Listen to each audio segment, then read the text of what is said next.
Alright, so in taking a look at this problem, the whole goal is for our bases to be exactly the same. So right now they are different. We got 81 and 729. But we have to come into this conversation knowing something probably, first of all, about 81, knowing that we can make 3 to some power be 81, or we can make 9, which is even easier, to some power equals 81. And that some power, of course, is 2, so 9 to the second power is 81. So what I can do is come down here and rewrite this whole thing to be 81 to the, or sorry, not 81, 9 to the second power, and then have that go to the 3x minus 3 power.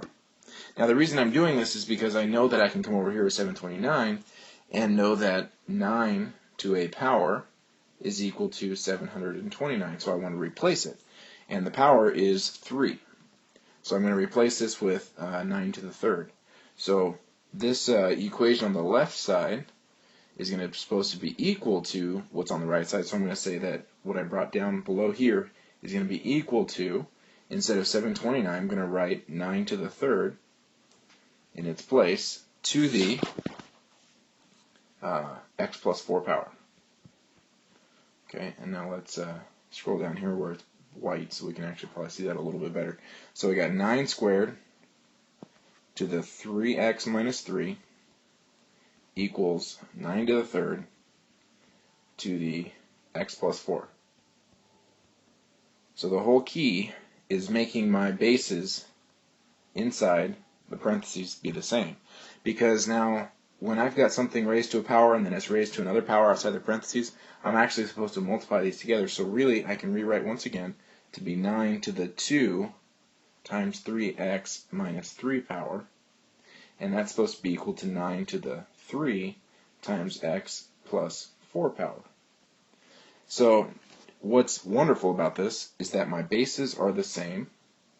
If they are equal, then their exponents must be equal as well.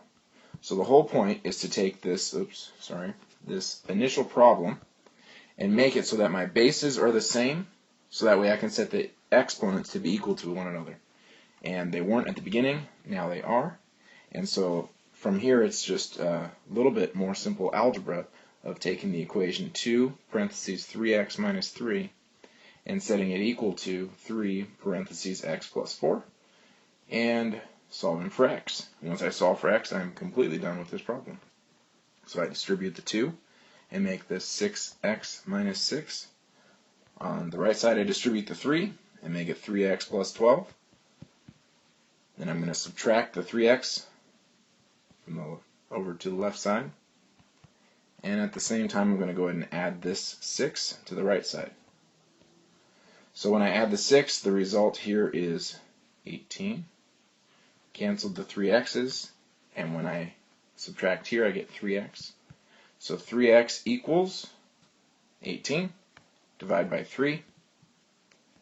And when you do that, your result, x equals 6, is the final solution.